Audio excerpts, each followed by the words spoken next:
స్వాగతం. వార్తల్లోని ముఖ్యాంశాలు.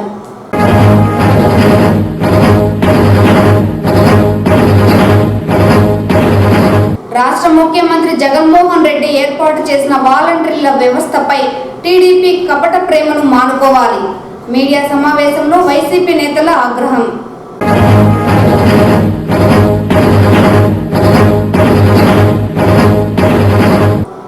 సామాజిక పింఛన్ల పట్ల పింఛన్దారులు ఆందోళన చెందాల్సిన అవసరం లేదు. చిత్తూరు నగర కమిషనర్ అరుణ స్పష్టం.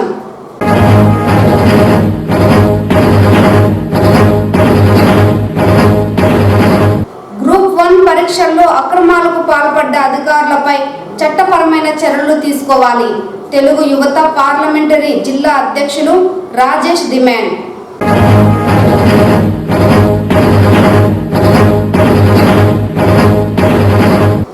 టీడీపీ ప్రభుత్వం స్థానికేతరులకు ఎంపీ టికెట్ కేటాయించడం చూస్తుంటే స్థానిక ఎస్సీ సామాజిక వర్గం పట్ల చంద్రబాబు నాయుడుకు చిత్తశుద్ధి ఎంత ఉందో అర్థమవుతుంది. చిత్తూరు ఎంపీ రెడ్డప్ప విమర్శ. వార్తల్లోని వివరాలు. గాంధీజీ కలలు గన్న గ్రామ స్వరాజ్య స్థాపనలో భాగంగా రాష్ట్ర ముఖ్యమంత్రి ఏర్పాటు చేసిన వాలంటీర్ల వ్యవస్థపై ప్రస్తుతం టీడీపీ నేతలు కపట ప్రేమ చూపిస్తున్నారని వైసీపీ పార్టీ నాయకులు ఆరోపించారు. సోమవారం వైసీపీ కార్యాలయంలో ఏర్పాటు చేసిన మీడియా సమావేశంలో డిప్యూటీ మేయర్ చంద్రశేఖర్, కార్పొరేటర్ జ్ఞాన జగదీష్ మాట్లాడుతూ ఆనాడు వాలంటీర్ల వ్యవస్థ గురించి దుర్భాషలాడిన టీడీపీ నాయకులు నేడు వాలంటరీ వ్యవస్థపై కపట ప్రేమ చూపించడం సరైన పద్ధతి కాదని విమర్శించారు. దేశంలో ఎక్కడా లేని విధంగా మొదటి తేదీన పెన్షనర్లకు, మహిళలకు ఇంటి వద్దకే పెన్షన్లను అందిస్తూ ప్రభుత్వానికి వారధిగా ఉన్న వాలంటరీ వ్యవస్థపై టీడీపీ నాయకులు బురద జల్లే ప్రయత్నం చేస్తున్నారన్నారు.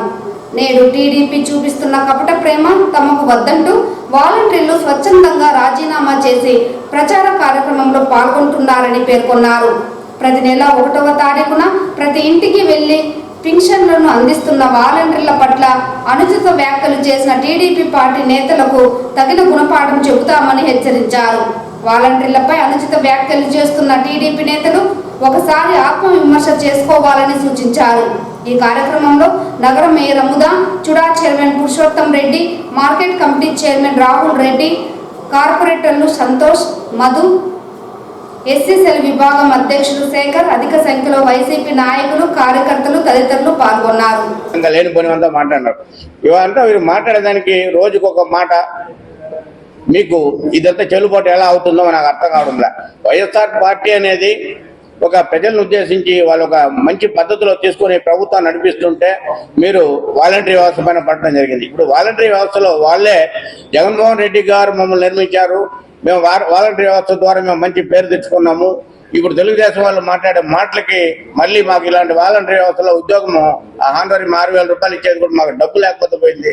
జగన్మోహన్ రెడ్డి సైనికులుగా మేము రాబోయే ఎలక్షన్స్ లో వైఎస్ జగన్మోహన్ రెడ్డి గారికి ఈ వాలంటరీ వ్యవస్థనే వదిలి మేము ఆమె సైనికులుగా పనిచేసి జగన్మోహన్ రెడ్డి ముఖ్యమంత్రి అయిన తర్వాత మళ్ళీ మేము కావాలంటే ఆయన ఏం చెప్తే ఆ వ్యవస్థ మేము వెళ్తామని చెప్పి వాళ్ళే రిజైన్ చేస్తూ ఇక్కడ విజయానంద రెడ్డి గారిని సపోర్ట్ చేస్తూ అక్కడ జగన్మోహన్ రెడ్డి గారి పైన ప్రేమ చూపిస్తూ వాలంటరీ వ్యవస్థ అంతా కూడా ఇక్కడ విజయానంద రెడ్డి గెలియాలా, అక్కడ జగన్మోహన్ రెడ్డి గారు గెలిచి ముఖ్యమంత్రి కావాలని ఆశిస్తున్నారు. కాబట్టి ఈ వాలంటరీ వ్యవస్థని మంచి పద్ధతిలో జరిపిస్తున్న వైఎస్ఆర్ పార్టీ ప్రభుత్వానికి మీరు ఏదో ఒక విధంగా భంగం కలిగించాలని ప్రయత్నం చేశారు. అది వీలు లేకుండా పోయిన తర్వాత ఇప్పుడు మీరు క్షమాపణ చెప్పడానికి లేకుండా మీరు ఒక వాళ్ళని ఏదో పొగిడే విధంగా నిన్న టీడీపీ నాయకులు కానీ అందరూ కూడా మాట్లాడుతున్నారు. నేను ఒకటే చెప్తున్నా, మీ ప్రతి ఇంట్లో పిల్లలు ఉన్నారు, అన్ఎంప్లాయ్మెంట్ కింద వాళ్ళు సఫర్ కాకుండా వాళ్ళు వచ్చి వాలంటరీగా చేరి వాళ్ళ ఇంటింటికి వెళ్ళి స్కీమ్స్ అన్ని ఇస్తుంటే మీరు వాళ్ళ గురించి సంతోషించకుండా మీరు వాళ్ళని ఇలాగ మాట్లాడటము రోజుకొక వింత ధోరణిలో మీరు ప్రవర్తించడం మంచిది కాదు. కాబట్టి మేము ఒకటి కోరుకున్నాము, మీరు ఎన్ని మంది నాయకులు టీడీపీ, జనసేన, బీజేపీ, కాంగ్రెస్ తో కూడా కలిసి మీరు ఇంకా 10 పార్టీలు వచ్చిన చిత్తూరులో వైఎస్ఆర్ పార్టీ క్యాండిడేట్ ఖచ్చితంగా గెలుస్తారు. అక్కడ జగన్మోహన్ రెడ్డి ముఖ్యమంత్రి అవుతారని ఈ సభాముఖ్యంగా ప్రజలందరినీ కూడా నేను కోరుకోవడం ఒకటే, వీళ్ళందరి యొక్క నాయకుల యొక్క ఆటలన్నీ మీరే గమనించి ఇక్కడ మీకు అందుబాటులో ఉండే వ్యక్తిని మీరు ఓటేసి గెలిపించి మీ యొక్క క్షేమాన్ని కోరుకునే నాయకులు మీకు కావాలి. కాబట్టి ప్రతి ఒక్క చిత్తూరు ప్రజానీకాన్ని అందరినీ కూడా నేను మరి ఒకసారి చేతులెత్తి నమస్కరిస్తూ కోరుకునేది ఏమంటే, మంచి వ్యక్తులకి, మన వైఎస్ఆర్ పార్టీకి మీకు సేవ చేస్తున్న వ్యక్తులకి మీరు ఓటేసి వైఎస్ఆర్ పార్టీని గెలిపించాల్సిందిగా మనసారా కోరుకుంటున్నాను. గౌరవించాల్సిన విషయం ఏమిరా అంటే, చంద్రబాబు నాయుడు గారు, పవన్ కళ్యాణ్ గారు వాలంటీర్స్ ని ఎంత కేవలంగా మాట్లాడినారనేది ప్రతి ఒక్క వాలంటీర్ వ్యవస్థకి తెలుసు, ప్రజలకు కూడా తెలుసు. వాలంటీర్స్ అంటే స్వచ్ఛందంగా వచ్చి వాళ్ళు సేవలు చేసుకునేదానికి జగనన్న ఒక మంచి మనసుతో వాలంటీర్స్ వ్యవస్థని తేవడం. ప్రతి ఒక్క వాలంటీర్ కూడా 1వ తేదీ అయితే అవ్వాతాతల దగ్గర కానివ్వండి, అదేవిధంగా వృద్ధుల దగ్గర కానివ్వండి, 1వ తేదీ తెల్లారితో 6 గంటకంతా వెళ్ళేసి వాళ్ళ ఇంటి తలుపు తట్టి పెన్షన్లు ఇస్తున్నారు. అదేవిధంగా గవర్నమెంట్ స్కీమ్స్ ఏదున్నా కూడా వాలంటీర్స్ ద్వారా బ్రహ్మాండంగా ఈ 5 సంవత్సరాల్లో ప్రతి ఒక్కటి కూడా జరుగుతూ ఉంది. కరోనా టైంలో వాలంటీర్స్ అనేవాళ్ళు ఎంత బ్రహ్మాండంగా ప్రజల్లోకి వెళ్ళి, కరోనా కష్టకాలంలో కూడా వాలంటీర్స్ ప్రజల్లో ఎక్కడ ఏ చిన్న సమస్య ఉన్నా కూడా వాలంటీర్స్ ఆ రోజు ముందుకు వచ్చి చేయడం జరిగింది. ఇట్లాంటి వాలంటీర్స్ ని పెట్టుకొని చంద్రబాబు నాయుడు కానివ్వండి, అదేవిధంగా మన నారా లోకేష్ కానివ్వండి, అదేవిధంగా పవన్ కళ్యాణ్ కానివ్వండి, నోటికి వచ్చినట్టు మాట్లాడినారు. ఇది అవునా కాదా అనేసి ప్రజలందరూ కూడా ఒకసారి గుర్తు చేసుకోవాలి. ఈ రోజు ఏమంటున్నారంటే, వాలంటీర్స్ ఉంటే మంచిది, మేమేం వాలంటీర్స్ మేము తీసేయమని చెప్పలేదు, అట్లా ఎట్లా అని చెప్పేసి అన్ని కథలు చెప్తా ఉన్నారు. ఈ రోజు అదే 1వ తేదీ కానీ వాలంటీర్ వ్యవస్థ కానీ ఉంటే ఇంటింటికి వెళ్ళి వాలంటీర్స్ పెన్షన్లు ఇచ్చి ఉంటారు. దీనికంతా మూల కారణం ఎవరు? చంద్రబాబు నాయుడు అండ్ వాళ్ళ పార్టీ, ఎల్లో మీడియా అండ్ వాళ్ళ పార్టీ లేనిపోని సృష్టించి ఈసీకి పెట్టి వాలంటీర్స్ ని ఈ రోజు పెన్షన్ లేకుండా చేసింది చంద్రబాబు నాయుడు, అదే విధంగా పవన్ కళ్యాణ్ గారు అనేసి కూడా ఈ సభాముఖంగా కూడా తెలియజేసుకుంటున్నాము. రానున్న రోజుల్లో వాలంటీర్ వ్యవస్థని తీసేసి, దీనికి ముందు ఎట్లయితే తెలుగుదేశం పార్టీలో జన్మభూమి కమిటీ అనేసి ఒకటి పెట్టుకొని ఉన్నారు. వాళ్ళ ఆలోచన అంతా ఏంటంటే అంటే, ఆ జన్మభూమి కమిటీని మళ్ళీ ప్రొలాంగ్ చేయాలి. రేపు వాళ్ళ గవర్నమెంట్ వస్తే జన్మభూమి కమిటీలో ఎవరైతే పనిచేశారో వాళ్ళే వాలంటీర్స్ గా తీసుకోవాలనేసి ఒక చెడ్డ ఉద్దేశంతోనే ఇప్పుడు 5 ఏళ్లుగా పనిచేసిన ఈ వాలంటీర్స్ ని తొలగించి వాళ్ళు పెట్టుకోవాలనేసి వాళ్ళు ఇంత డ్రామాకి కూడా తెలుగుదేశం పార్టీ వాళ్ళు ముందుకు పోతా ఉన్నారు. నగర పాలక సంస్థ పరిధిలో సామాజిక పెన్షన్ల పంపిణీ కోసం ఎన్నికల కమిషన్ జిల్లా కలెక్టర్ వారి మార్గదర్శకాల ప్రకారం అన్ని ఏర్పాట్లు పూర్తి చేశామని, లబ్ధిదారులు ఎలాంటి ఆందోళన చెందాల్సిన అవసరం లేదని నగర కమిషనర్ అరుణ చెప్పారు. సోమవారం నగర పాలక కార్యాలయంలో ఏర్పాటు చేసిన విలేకరుల సమావేశంలో కమిషనర్ మాట్లాడుతూ, ఏప్రిల్ 3వ తేదీ నుండి సంబంధిత వార్డు సచివాలయాలలో వార్డు కార్యదర్శుల ద్వారా సామాజిక పెన్షన్ల పంపిణీ జరుగుతుందన్నారు. క్లస్టర్ వారీగా లబ్ధిదారులకు సమయాన్ని కేటాయించి సంబంధిత వార్డు కార్యదర్శుల ద్వారా పెన్షన్లు పంపిణీ చేస్తామన్నారు. ఎన్నికల ప్రవర్తన నియమావళి అమలులో ఉన్న నేపథ్యంలో పెన్షన్ లబ్ధిదారులకు ఎలాంటి లోగోలు లేని పెన్షన్ కార్డుల ద్వారా పెన్షన్ మొత్తం అందిస్తామన్నారు.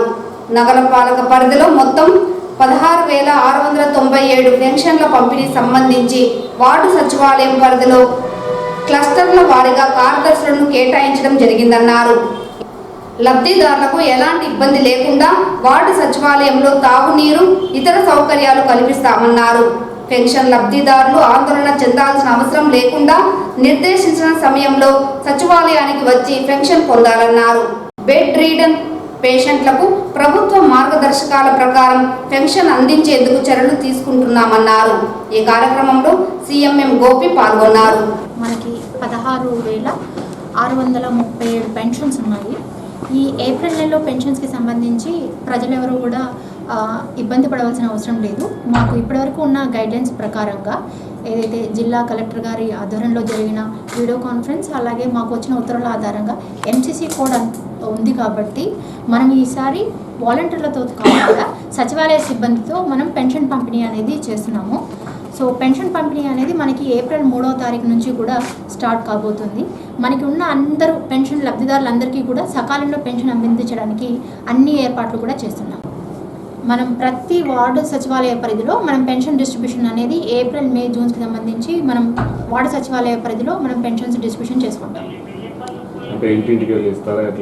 సచివాలయ పరిధిలో సచివాలయం ఆఫీస్లోనే మనం పెన్షన్ డిస్ట్రిబ్యూషన్ అనేది సచివాలయ సెక్రటరీస్ ఆధ్వర్యంలో మనం ఇవ్వడం జరుగుతుంది. మనకి దాదాపుగా ఒక వార్డులో సపోజ్ 300 పెన్షన్లు ఉన్నాయనుకోండి, అక్కడ ఉండే 7-8 మంది సెక్రటరీలు ఎవరైతే ఉన్నారో వాళ్ళని క్లస్టర్ వారీగా డివైడ్ చేసుకొని వాళ్ళ ద్వారాగా మనం పెన్షన్ అందించడం జరుగుతుంది. అలాగే ఇప్పుడు మనకి అందరూ ఒకేసారి గుమిగూడకుండా ఉండడానికి మనం టైం స్లాట్ కూడా ప్రాపర్గా ఇచ్చేసి నీట్గా పెన్షన్ డిస్ట్రిబ్యూషన్ అనేది చేసుకోవడానికి అన్ని ఏర్పాట్లు కూడా చేస్తున్నాము. మొత్తం ఇప్పటికే అందరూ సచివాలయ సిబ్బందిని అప్రమత్తం చేయడం జరిగింది. ఎంసీసీ కోడ్ నేపథ్యంలో మనము ఎంసీసీ కోడ్ని వైలేట్ చేయకుండా ప్రాపర్గా ప్రతి ఒక్కరిని పెన్షన్ బెనిఫిట్స్ని ఇబ్బంది పెట్టకుండా ఉండడానికి అధికార యంత్రాంగం పూర్తి ప్రయత్నాలు చేస్తుంది. అంటే ఎవరైతే బెడ్ రిడన్ ఉన్నారో వారికి మనం నెక్స్ట్ 3rd, 4th కాకుండా వారికి తగిన ఆదేశాలు అందిన వెంటనే వారికి కూడా పెన్షన్ అనేది అందజేయడం జరుగుతుంది. మనకి దాదాపుగా మనకి చిత్తూరు కార్పొరేషన్ పరిధిలో చూసుకుంటే 16,397 పెన్షన్స్లో ఓఏపీ పెన్షన్స్ 7,821 ఉన్నాయి. అలాగే మనకి ఏదైతే ఈ single women pensions 600, widow pensions 5,023. ఇక్కడ మీరు చెప్పిన బెడ్ రిడన్ అలాంటివి దాదాపు 11 మాత్రమే ఉన్నాయి. కాబట్టి మనకు అది ఇబ్బంది అవుతుంది అని అనుకోవట్లేదు. స్లాట్ అంటే ఎట్లా స్ట్రీట్ టైం స్లాట్ అనేది ఇవ్వడం జరుగుతుంది. టోకెన్ అని కాదు, అది ఖచ్చితంగా వాళ్ళకి ఇన్ఫార్మ్ చేసేలాగా టైం స్లాట్ ఇవ్వడం జరుగుతుంది. ఎందుకంటే ఒకేసారి తొక్కిస్లాట్ అవ్వకుండా ఉండడం కోసం అందరినీ సచివాలయం పిలుస్తున్నాం కాబట్టి 300 మంది ఒకే చోట గుమిగూడితే మరి ఇబ్బంది అవుతున్న ఉద్దేశంతో 5 నుంచి 7 గంటల వరకు, 7 నుంచి 9 అలా టైం స్లాట్ ఇచ్చేద్దాము, ఒకే రోజులో లేదంటే నెక్స్ట్ డేలో పూర్తి చేద్దాము అన్న ఉద్దేశంతో చేస్తున్నాం. This is regarding pensions. ఎవరు కూడా ఆందోళన చెందాల్సిన అవసరం లేదు. ఖచ్చితంగా కూడా పెన్షన్స్ అనేవి అందజేయడం జరుగుతుంది, అధికారుల ద్వారా అందజేయడం జరుగుతుంది. ఈసారి వాలంటీర్ల ద్వారా కాకుండా సచివాలయ సిబ్బంది ద్వారా మన పెన్షన్స్ అనేవి అందజేయడం జరుగుతుంది. గ్రూప్ 1 పరీక్షల్లో అక్రమాలకు పాల్పడ్డ అధికారులపై చట్టపరమైన చర్యలు తీసుకోవాలని టీడీపీ తెలుగు యువత పార్లమెంటరీ జిల్లా అధ్యక్షులు రాజేష్ అన్నారు. గ్రూప్ 1 పరీక్షల్లో అక్రమాలకు పాల్పడ్డ ఏపీపీఎస్సీ కార్యదర్శులతో పాటు చైర్మన్ గౌతమ్ సవాంగ్ను చర్యలు తీసుకోవాలని చిత్తూరు 1 టౌన్ పోలీస్ స్టేషన్లో టీడీపీ నాయకులు వినతి పత్రాన్ని అందజేశారు. ఈ సందర్భంగా కాజూరు రాజేష్ మీడియాతో మాట్లాడుతూ సంతలో పశువుల్ని అమ్ముకున్నట్లుగా జగన్మోహన్ రెడ్డి ప్రభుత్వం ఏపీపీఎస్సీ ఉద్యోగాలు అమ్ముకున్నారని 30 డిప్యూటీ కలెక్టర్ పోస్టులతో పాటు 25 డిఎస్పీ పోస్టులను అక్రమంగా భర్తీ చేశారని ఆరోపించారు. గౌరవప్రదమైన గ్రూప్ 1 పోస్టుల భర్తీలో ఏమాత్రం నైతిక విలువలు పాటించకుండా వైసీపీ ప్రభుత్వం అక్రమాలకు పాల్పడి 162 మందిని అక్రమంగా నియమించిందని గుర్తు చేశారు. దీనిపై హైకోర్టును ఆశ్రయించిన నేపథ్యంలో 6 నెలల లోపు గ్రూప్ మెయిన్ పరీక్షలను పగడ్బందీగా నిర్వహించి నియామకాలు పూర్తి చేయాలని ఉత్తర్వులు కూడా జారీ చేసిందన్నారు. సాంప్రదాయంతో ఏపీపీఎస్సీ పరీక్షల్లో నిర్వహిస్తున్న మూల్యాంకనాన్ని పక్కన పెట్టి డిజిటల్ మూల్యాంకనం ద్వారా దొడ్డిదారిలో పోస్టుల భర్తీ చేసిన జగన్మోహన్ రెడ్డితో పాటు సంబంధిత అధికారులపై చట్టపరమైన చర్యలు తీసుకోవాలని డిమాండ్ చేశారు.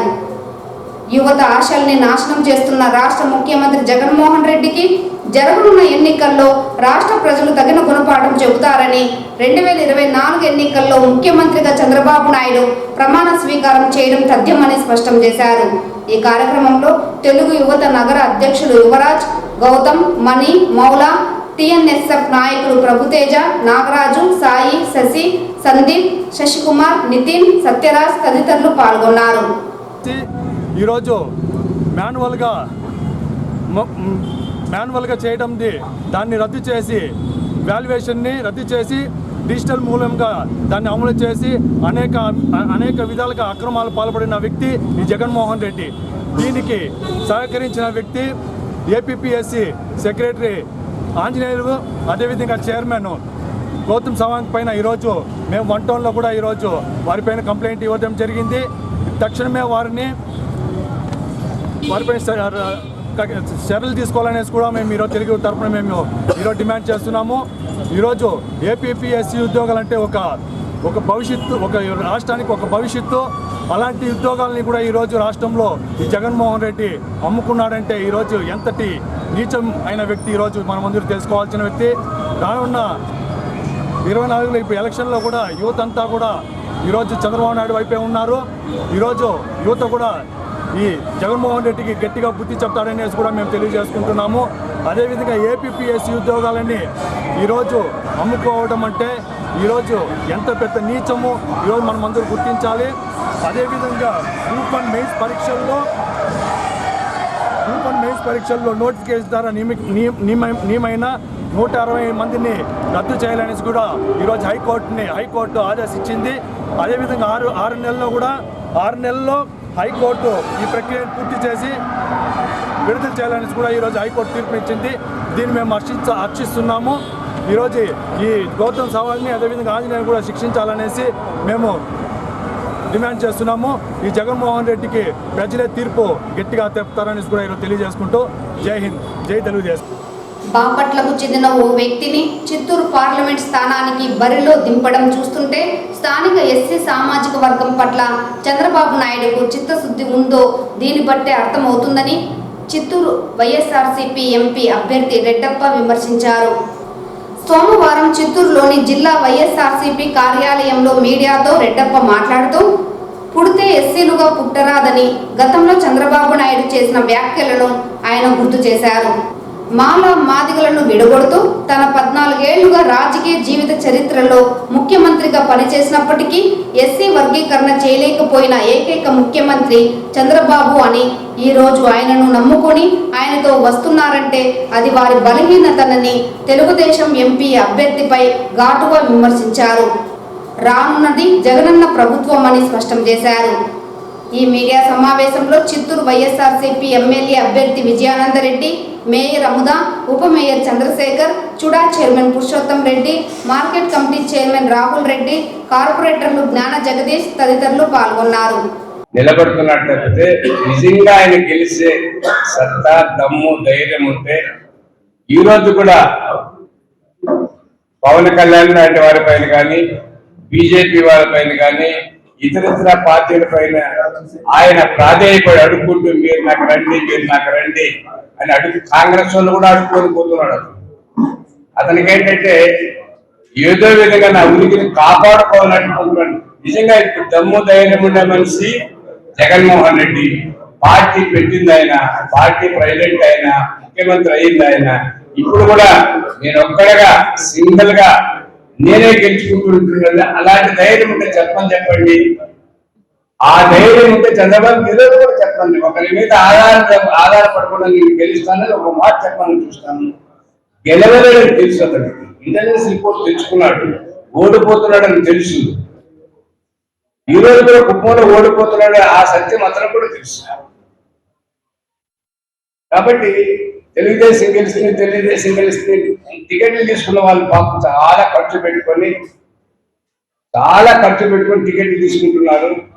చిన్న example Chittoor MLA ticket Vizianagaram డబ్బు ఖర్చు ఆయన 10,000 ఖర్చు పెడుతున్నాడు. ఇప్పుడు కొంచెం తగ్గిపోయినాడు, ఈ వారం నుండి తగ్గింది ఆయన ఖర్చు పెట్టేది కూడా. ఖచ్చితంగా చిత్తూరు ఎమ్మెల్యే కానీ, చిత్తూరు ఎంపీని కానీ, అదేవిధంగా చిత్తూరులో ఉండే 7 సీట్లు ఎంపీ సెగ్మెంట్లు అన్ని కూడా మేము గెలుస్తాము. చంద్రబాబు గెలవలేడు, గెలిపించుకోలేడు. ఇంకా ఎంతమంది చేసినా కూడా ఆయన చేరిన వల్ల ఇంకొంచెం మాకు సమ్ పర్సంటేజ్ ఆఫ్ ఓట్లు ఎక్కువైపోయింది. జగన్మోహన్ రెడ్డి సింపతి మరీ ఎక్కువైపోయింది. కాబట్టి ఇందులో ఎలాంటి డోకా ఉండదని నేను తెలియపరుచుకుంటున్నాను. ఒక్కటే మీడియాను, పత్రికా విలేకరులను నేను ప్రాధాన్యపడకుండా దయచేసి మీరు ఉన్న నిజాలు మాత్రం తెలియజేస్తే ప్రజలు మిమ్మల్ని చాలా అప్రిషియేట్ చేస్తారని నేను. రాష్ట్ర ముఖ్యమంత్రి వైఎస్ జగన్మోహన్ రెడ్డి మద్యపాన నిషేధం చేపట్టి ఎన్నికలలోకి వెళ్తామని హామీ ఇచ్చారని, అయితే ఇచ్చిన హామీని పక్కన పెట్టి ఎన్నికల ప్రచారం చేయడం ఏంటని టీడీపీ పార్టీ తెలుగు యువత రాష్ట్ర అధికార ప్రతినిధి వరుణ్ కుమార్ ఆరోపించారు.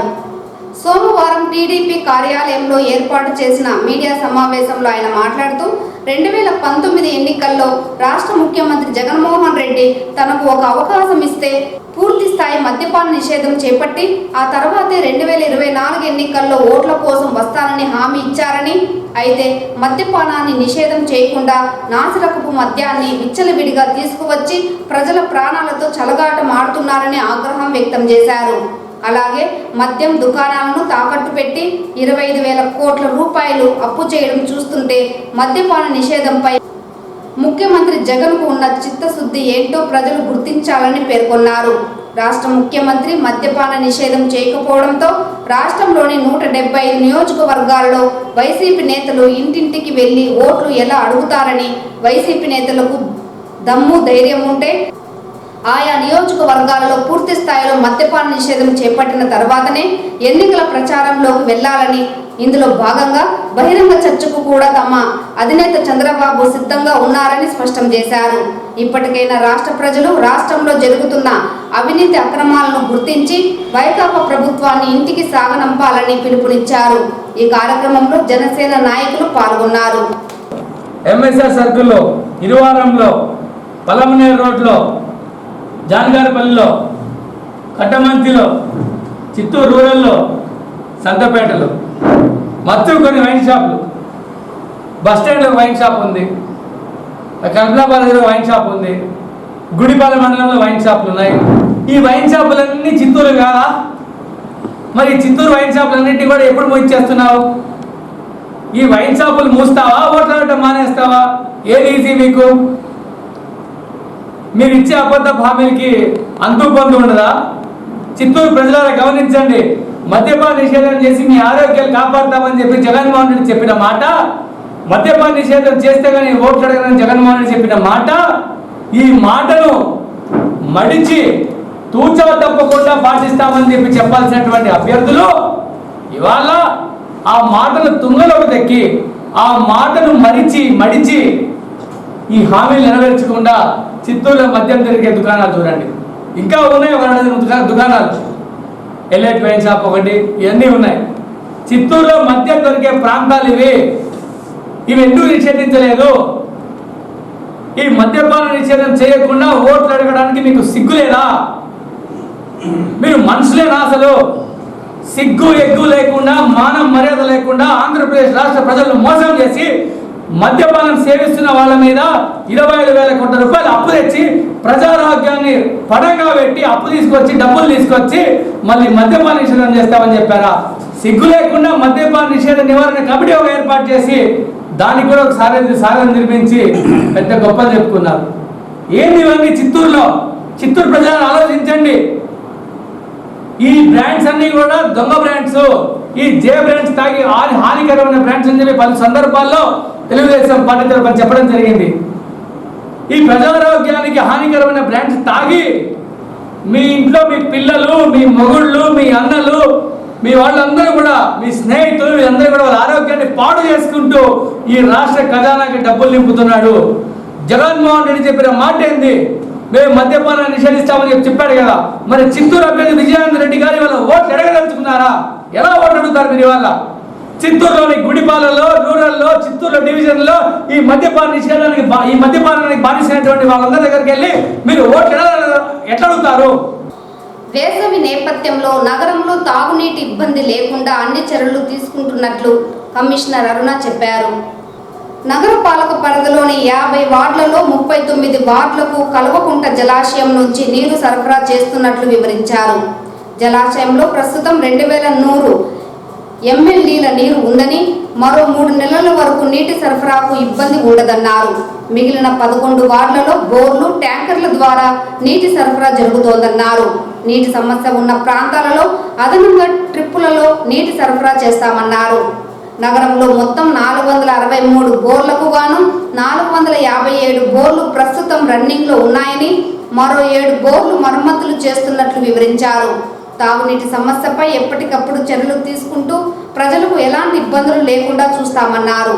ఏ ప్రాంతంలో అయినా తాగునీటి సమస్య ఉత్పన్నమైతే 9849907885 నెంబర్కు వాట్సాప్ ద్వారా ఫిర్యాదు చేయవచ్చునని తెలిపారు.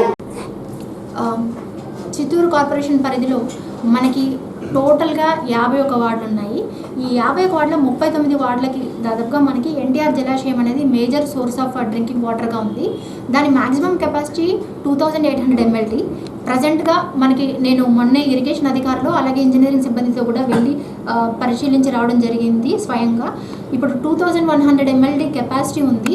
సో రాబోయే 3 నెలల వరకు అయితే మనకి ఏదైతే జలాశయం నుంచి వచ్చే సప్లై ఉందో అది ఇబ్బందికరంగా ఉండే అవకాశం లేదు. ఇకపోతే మనకి 11 వార్డులకి ముందు నుంచి కూడా మనకి ఎలాంటి సోర్స్ ఆఫ్ డ్రింకింగ్ వాటర్ లేదు, పైప్ లైన్ లేదు. అలాంటి వాటికి కొన్ని బోర్లు మాత్రం పనిచేస్తున్నాయి. అలాంటి చోట మనము ట్రాన్స్పోర్టేషన్ అనేది చేస్తూ ఉన్నాము. ఆ ట్రాన్స్పోర్టేషన్ అనేది అదే విధంగా కంటిన్యూ అవుతుంది. ఇంకెక్కడైనా నిజంగా బాగా స్కేసిటీ ఉన్న చోట ఇంజనీరింగ్ అధికారులతోనూ అమ్యూనిటీస్ అధికారులతో కూడా ఒకసారి పర్యవేక్షించి కావాలి అంటే 1 or 2 ట్రిప్స్ అనేది మనం ఇంప్రూవ్ చేసుకోవచ్చు. యాజ్ ఆఫ్ నౌ అయితే మనకి టోటల్గా ఉన్న 463 బోర్లకు గాను దాదాపుగా 457 పనిచేస్తున్నాయి. ఒక 7 రిపేర్లో ఉన్నాయి. వాటికి సంబంధించి ఫ్లషింగ్ అండ్ డీపెనింగ్ అలాగే ఏదైతే రీవైండింగ్ ఉందో వాటన్నిటికీ కూడా మేము టెండర్లు పిలిచేసి ఆల్రెడీ వర్క్ కూడా జరుగుతున్నాయి. యాజ్ ఆఫ్ నా ఇబ్బందికరంగా అయిన సిచ్యువేషన్ అయితే లేదు. కాకపోతే ఆర్టిఫిషియల్ స్కేసిటీ క్రియేట్ చేయాలి అని క్రియేట్ చేస్తున్న మాటని ప్రజలు నమ్మవద్దని అలాగే దుష్ప్రచారం చేయకూడదని రిక్వెస్ట్ చేస్తున్నాను. ఏదైనా ఇబ్బంది ఉంటే ఒక వాట్సాప్ కాల్ నంబర్ కూడా నేను మీకు ఇస్తాను. ఆ వాట్సాప్ కాల్కి డైరెక్ట్గా మీరు కంప్లైంట్స్ ఉంటే రైజ్ చేసినట్టయితే ఇమ్మీడియట్లీ ఇంజనీరింగ్ సంబంధించిన సిబ్బంది తక్షణం కార్పొరేషన్ నుంచి ఆ సమస్యను పరిష్కరించడం జరుగుతుందని తెలియజేస్తున్నాను. చిత్తూరు నగరంలోని దుర్గానగర్ కాలనీ చెరువులో పేరుకుపోయిన గుర్రపు డెక్కను మున్సిపల్ శాఖ అధికారులు తక్షణమే తొలగించాలని విశ్రాంత ఉద్యోగుల సంక్షేమ సంఘం అధ్యక్షుడు కేశవులు కోరారు. చిత్తూరు నగరంలోని గిరింపేటలో ఉన్న కుమ్మరివాణి చెరువులో గుర్రపు డెక్కలు అధికంగా చేరి నీరు ఎండిపోయి దుర్వాసన వెదజల్లుతోందని, ఈ నేపథ్యంలో కాలనీ ప్రజలు ఇబ్బందులు ఎదుర్కొంటున్నారని జిల్లా విశ్రాంత ఉద్యోగుల సంక్షేమ సంఘం అధ్యక్షుడు కేశవులు అన్నారు. సోమవారం ఆయన మాట్లాడుతూ ఇదివరకే ఈ విషయమై నగరపాలక కమిషనర్కు ఫిర్యాదు చేసిన వినతి పత్రాన్ని అందించినా ఎవరు పట్టించుకోవడం లేదని ఆరోపించారు. అదేవిధంగా మున్సిపల్ కుళాయిలకు సంబంధించి నీరు సైతం సరిగా రాక కాలనీ ప్రజలు తీవ్ర ఇబ్బందులు ఎదుర్కొంటున్నారన్నారు. ఎండాకాలం నేపథ్యంలో నీటి ఎద్దడి లేకుండా అధికారులు తగిన చర్యలు చేపట్టాలని ఆయన డిమాండ్ చేశారు.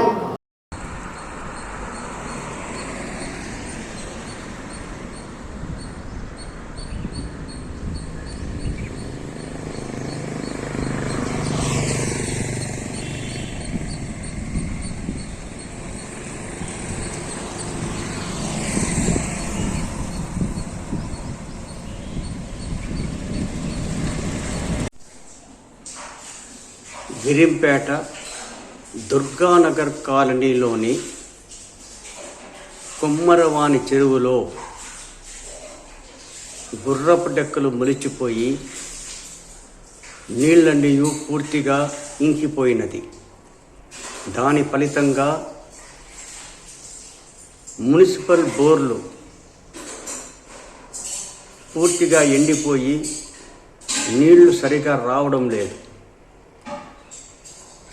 దుర్గానగర్ కాలనీలో నివసిస్తున్న వాస్తవ్యులు నీళ్ల కోసం చాలా ఇబ్బంది పడుతున్నారు. ఈ యొక్క కుమ్మరవాణి చెరువులోని గుర్రపు డెక్కలు పూర్తిగా తొలగించమని ఎన్నోసార్లు మున్సిపల్ కమిషనర్ గారికి, కార్పొరేషన్ కమిషనర్ గారికి విన్నవించిన ఎటువంటి చర్య తీసుకోలేదు. దాని ఫలితంగా మున్సిపల్ బోర్డులు పూర్తిగా నీళ్లు రాకుండా నిలిచిపోతున్నది. ప్రజలు చాలా ఇబ్బంది పడుతున్నారు. దుర్గానగర్ కాలనీలో ఇంటి పన్ను కూడా సక్రమంగా చెల్లిస్తున్నాము.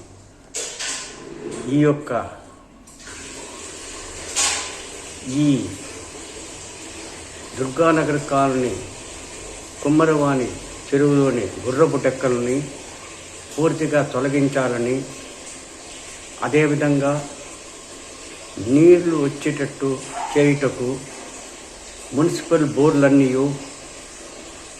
రిపేర్లు చేసి నీళ్ల సౌకర్యం కల్పించాలని జిల్లా విశ్రాంత ఉద్యోగుల సంక్షేమ సంఘం అధ్యక్షుడు ఎన్ కేశవులు డిమాండ్ చేస్తున్నాను. దీనిపై కార్పొరేషన్ కమిషనర్ గారు వెంటనే చర్య తీసుకోవాలని మరొక్కసారి విజ్ఞప్తి చేస్తున్నాను. అహోబిలం మఠంపై టీటీడీ మాజీ ప్రధాన అర్చకులు రమణ దీక్షితులు చేసిన వ్యాఖ్యలను పూర్తి స్థాయిలో ఖండిస్తున్నామని అహోబిలం పీఠాధిపతి శ్రీరంగనాథ యతీంద్ర మహదేశికన్ అన్నారు. తిరుమల శ్రీవారిని ఈరోజు ఉదయం వీఐపీ విరామ సమయంలో దర్శించుకున్న ఆయనకు ఆలయ అధికారులు ఇస్తికాపాల్ స్వాగతం పలికి దర్శన ఏర్పాట్లు చేశారు. అనంతరం రంగనాయకుల మండపంలో వేద పండితులు వేద ఆశీర్వచనం చేసి స్వామివారి తీర్థ ప్రసాదాలను అందజేశారు. ఈ సందర్భంగా ఆలయం వెలుపలికి వచ్చిన ఆయన మీడియాతో మాట్లాడుతూ అహోబిల దేవస్థానముకు మఠం తరపున ఆభరణాలు చేయించామే తప్ప దేవస్థానం నుండి ఎలాంటి ఆర్థిక సహాయాన్ని మఠం పొందలేదని పేర్కొన్నారు. అలాగే అహోబిలం దేవస్థానానికి టీటీడీ యువ ధర్మారెడ్డి గత 5 సంవత్సరాలలో ఎన్నడూ రాలేదని, దేవస్థానంలో గుప్త నిధుల కోసం ఎలాంటి తవ్వకాలు జరపలేదని స్పష్టం చేశారు. మాజీ ప్రధాన అర్చకులు రమణ దీక్షితులు ఇప్పటికైనా ఇలాంటి చౌకబారు ఆరోపణలు చేయకుండా ఉండాలని హితవు పలికారు.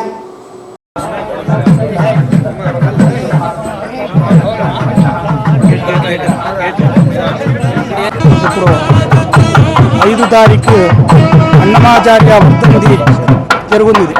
ఆ అన్నమాచార్య మా అహోబిల మఠకు ప్రధాన శిష్యుడు. ఆయనకు అంత వర్ధంతి ఉత్సవం కోసమే ప్రతి సంవత్సరం వస్తాము. ఇప్పుడు దేవస్థానం గారు అందరూ కూడా మాకు దేవుడి దర్శనం చాలా బాగా చేసి అన్ని ఉపకారం చేస్తారు. అందరూ కూడా భగవద్ అనుగ్రహాన్ని సర్వక్షేమం కలిసి ప్రార్థన చేస్తాము. అందుకోసమే ఇస్తాము. ఇప్పుడు ఎవరో మా అంటే శ్రీవారి ఆలయ మాజీ ప్రధాన అర్చకులు కొన్ని ఆరోపణలు చేశారు. అహోబిల మఠంలో జరిగాయి. ధర్మారెడ్డి గారు తరచూ మీ దగ్గరకు వచ్చి కలిసి వెళ్ళారు. అందులో వాస్తవం ఏంటి? వాస్తవం లేదు, అబద్ధంగా ఆయన చెప్తారు. అబద్ధంగా చెప్తారు.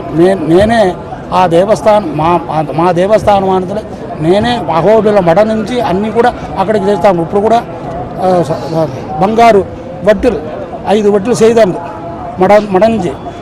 అక్కడ నుంచి ఒక పైసా కూడా మీరు తీసుకునేది ఎవరో ఒకరు చెప్తారు కాదు కదా, అది అబద్ధం. అది అబద్ధం చెప్పడం. ధర్మారెడ్డి గారు తరచూ వచ్చి కలిసారా మిమ్మల్ని? ధర్మారెడ్డి టీటీడీ ఈవో గారు అహోబిలానికి వచ్చారా అసలు? లేదు, రాలేదు. అంటే మరి ప్రధాన అర్చకుడు అలాంటి ఆరోపణలు, అంటే మాజీ ప్రధాన అర్చకుడు మిమ్మల్ని టార్గెట్ గా చేస్తూ అలాంటి ఆరోపణలు చేయడం ఆయన ఏదో చెప్తారు, అది మాకు ఏం చెప్తారు, ఏదో చెప్తాను, అది ఏదో చెప్తారు. ఈ వార్తలు ఇంతటితో సమాప్తం. నమస్కారం.